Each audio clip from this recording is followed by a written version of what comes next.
Assalamualaikum warahmatullahi wabarakatuh. Om Swastiastu.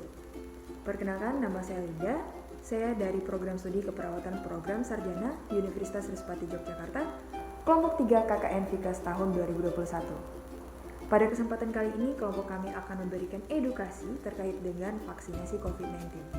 Namun, sebelum kita masuk ke dalam materinya, izinkan kami kelompok 3 untuk memperkenalkan diri terlebih dahulu. Assalamualaikum warahmatullahi wabarakatuh. Perkenalkan, nama saya Petiana Sari dari Prodi Gizi Program Sarjana. Kenalkan, nama saya Ade Prayunita Putri dari Prodi S1 Ilmu Keperawatan. Nama saya Siti Marsita, saya dari Prodi Program Sarjana Gizi. Nama saya Higea Yosefani Inosensia Saragi dari Program Studi Gizi Program Sarjana. Nama saya Romi Julian Vegas, saya biasa dipanggil Romi. Di sini saya sebagai mahasiswa keperawatan. Nama saya Lydia Sari, saya dari Program Studi Gizi Program Sarjana. Perkenalkan, nama saya Julian Elsa Putri, NIM 18120098 dari Prodi Gizi. Perkenalkan, nama saya Milania, Prodi Sarjana Keperawatan. Nama saya Maria Dulandari, NIM 18120120 dari Prodi Gizi Program Sarjana. Perkenalkan, nama saya Kusnul Oktaviani, saya dari Prodi Gizi Program Sarjana. Nah, jadi itu tadi adalah perkenalan singkat dari kami kelompok 3. Baiklah, tanpa berbasa-basi lagi, yuk langsung aja kita bahas tentang vaksinasi COVID-19. Kurangnya paparan informasi dan pemahaman masyarakat tentang vaksin seringkali menimbulkan penolakan masyarakat untuk melakukan vaksinasi. Vaksin sendiri merupakan zat yang mengandung antigen dari virus atau bakteri spesifik yang telah dilemahkan.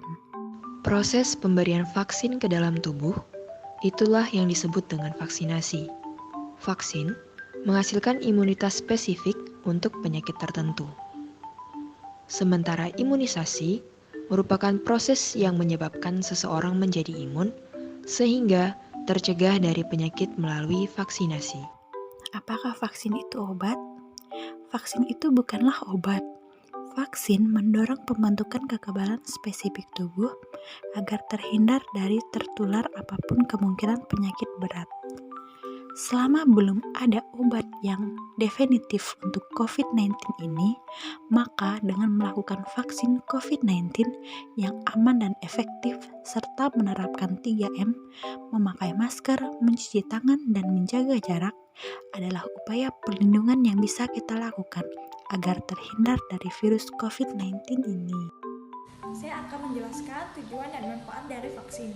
Tujuan dan manfaatnya yaitu untuk mengurangi transmisi penularan COVID-19, menurunkan angka kesakitan dan kematian akibat COVID-19, mencapai kekebalan kelompok di masyarakat atau yang biasa disebut herd immunity, dan melindungi masyarakat dari COVID-19 agar tetap produktif secara sosial dan ekonomi. Vaksin dikembangkan dengan tujuan untuk memicu pembentukan sistem imun tubuh, sehingga dapat mencegah orang yang sudah divaksinasi mengalami kesakitan, kecacatan, dan kematian. Manfaat vaksin sendiri yaitu mencegah terkena atau mengalami gejala COVID-19 yang berat, melindungi diri sendiri atau orang lain, menghentikan penyebaran COVID-19, dan membantu melindungi generasi selanjutnya. Selanjutnya, efek samping dari vaksin.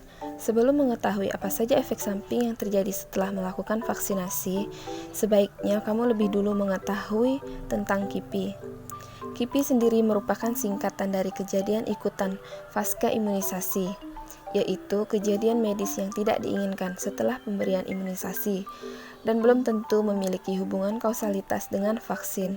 Secara umum, efek samping yang timbul dapat beragam, pada umumnya ringan dan bersifat sementara, dan tidak selalu ada, serta bergantung pada kondisi tubuh.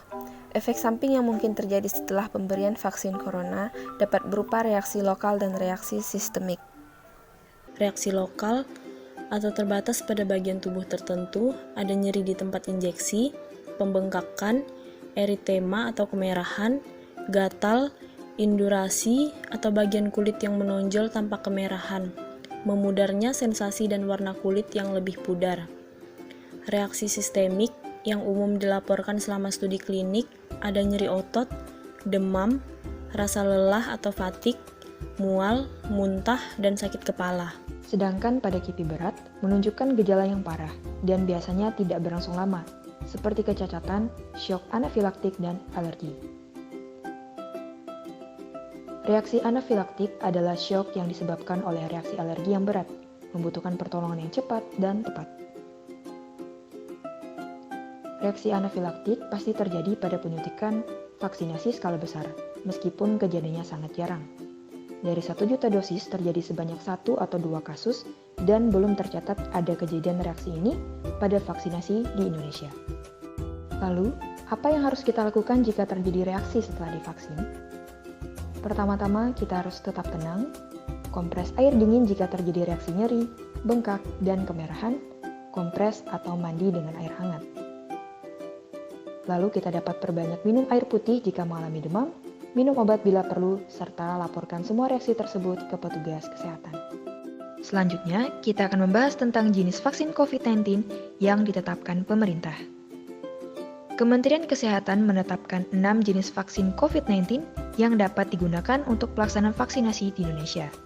Keenam vaksin tersebut adalah Bio Farma, AstraZeneca, Moderna, Sinopharm, Pfizer and BioNTech, dan Sinovac. Keenam vaksin ini tidak akan langsung digunakan untuk imunisasi, melainkan masih dalam tahap fase klinis yang baru rampung uji klinis tahap 3. Karena penggunaan vaksin untuk vaksin COVID-19 hanya bisa dilakukan setelah mendapat izin edar atau persetujuan penggunaan darurat dari Badan Pengawas Obat dan Makanan (BPOM). Baiklah, langsung saja kita bahas ke yang pertama. Yang pertama ada dari Bio Farma. PT Bio Farma Persero merupakan produsen vaksin virus corona dalam negeri. Ada 2 jalur yang ditempuh pemerintah untuk mengadakan vaksin yang melibatkan perusahaan BUMN tersebut. Pertama, pemerintah melalui Bio Farma menjalin kerjasama dengan perusahaan vaksin asal Cina, yaitu Sinovac Biotech. Kedua, mengadakan vaksin dalam negeri yang disebut dengan vaksin merah putih. Vaksin tersebut merupakan kerjasama antara Bio Farma dan lembaga Eijkman Institute. Yang kedua adalah dari AstraZeneca. Uji coba yang dilakukan AstraZeneca dan Universitas Oxford menunjukkan vaksinasi virus corona produksinya memiliki keefektifan rata-rata 70%. Dianggap mudah didistribusikan karena tidak perlu disimpan pada suhu yang sangat dingin. Vaksin ini dibuat dari versi lemah virus flu biasa dari simpanse yang telah dimodifikasi. Yang ketiga ada dari Moderna. Vaksin virus corona yang diproduksi Moderna telah diklaim memiliki efektivitas sebesar 94,5%. Moderna meyakini bahwa vaksin buatannya telah memenuhi persyaratan yang ditetapkan BPOM Amerika Serikat yaitu FDA untuk penggunaan darurat. Yang keempat yaitu vaksin Sinopharm. Sinopharm mengklaim individu yang melakukan vaksin telah melakukan perjalanan ke lebih dari 150 negara dan saat ini belum ada kasus temuan infeksi. Vaksin Sinopharm masuk dalam jajaran 5 dari vaksin Cina yang melakukan uji klinis di luar negeri. Yang kelima ada dari Pfizer and BioNTech. Pfizer and BioNTech telah mengajukan penggunaan darurat vaksin virus corona yang diproduksinya ke BPOM Amerika Serikat dan Eropa. Dari hasil uji coba terakhir pada 18 November, diklaim 95% efektif pada virus corona dan tidak menimbulkan risiko masalah keamanan. Yang keenam adalah vaksin yang pertama kali datang di Indonesia, yaitu vaksin Sinovac. Vaksin COVID-19 buatan Cina yang menggunakan metode inactivated virus atau virus yang dinonaktifkan. Vaksin ini memakai versi non-infeksi dari virus corona untuk memicu respon imun. Walaupun non-aktif dan tidak bisa menyebar, sistem imun akan tetap menanggapinya dan mempelajari cara melawannya. Namun, respon dari sistem imun mungkin saja tidak seampuh saat melawan virus yang masih hidup. Oleh karena itu, tipe vaksin seperti ini memerlukan beberapa dosis supaya efektif. Baik, di sini saya akan menjelaskan siapa saja yang tidak boleh diberi vaksin COVID-19. Yang pertama yaitu sedang mengalami demam dengan suhu lebih dari 37,5 derajat Celcius. Yang kedua mengidap hipertensi, tidak terkontrol dengan tekanan darah lebih dari 189/100 mmHg. Yang ketiga wanita yang sedang hamil. Yang keempat mengidap penyakit jantung berat dan dalam keadaan sesak. Yang kelima, mengidap autoimun seperti asma dan lupus. Yang keenam ada lansia yang dalam pemeriksaan fisik menjawab ya pada lebih dari 3 pertanyaan sesuai format screening. Yang ketujuh, sedang mendapat pengobatan untuk gangguan pembekuan darah, kelainan darah, deefisiensi imun, dan penerimaan produk darah atau transfusi. Yang kedelapan, mengalami alergi berat setelah menerima vaksinasi COVID-19 dosis 1, maka tidak bisa mendapatkan dosis 2. Kemudian yang kesembilan, sedang mendapat pengobatan imunosupresan seperti kortikosteroid dan kemoterapi. Lalu, bagaimanakah teknik pelaksanaan imunisasi? Pertama, pasien datang sesuai dengan jadwal yang tertera di dalam undangan atau tiket registrasi elektronik. Petugas kesehatan memastikan pasien datang menggunakan masker, mencuci tangan dengan sabun dan air mengalir atau hand sanitizer, serta melakukan cek suhu tubuh. Pasien yang memiliki suhu tubuh di atas 37,3 derajat Celcius dan atau saat ditanyakan oleh petugas pasien memiliki keluhan kesehatan akan diarahkan menuju ruangan pemeriksaan. Kemudian, untuk pasien yang memiliki suhu tubuh di bawah 37,3 derajat Celcius dan atau tidak memiliki keluhan kesehatan akan diarahkan ke ruangan tunggu. Sesuai protokol kesehatan, jaga jarak minimal 1-2 meter. Pada meja pertama, dilakukan pendaftaran sesuai dengan urutan kedatangan untuk melakukan verifikasi serta pencatatan data pasien. Selanjutnya, pasien diarahkan ke meja kedua, yaitu pemeriksaan kesehatan atau screening kesehatan. Petugas kesehatan melakukan anamnesa untuk melihat kondisi kesehatan dan mengidentifikasi penyakit penyerta serta melakukan pemeriksaan fisik sederhana seperti memeriksa tekanan darah.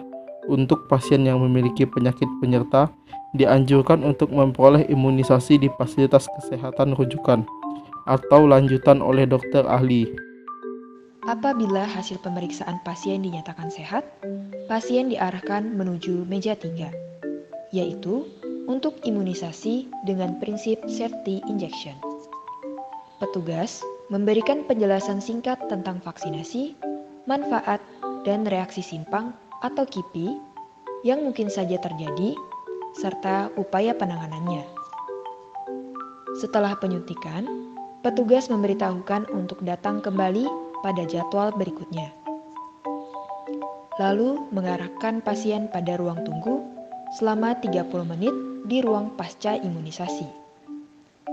Pada saat menunggu, pasien diedukasi tentang pencegahan COVID-19 selain imunisasi, yaitu dengan menerapkan 3M, memakai masker, mencuci tangan, dan menjaga jarak aman.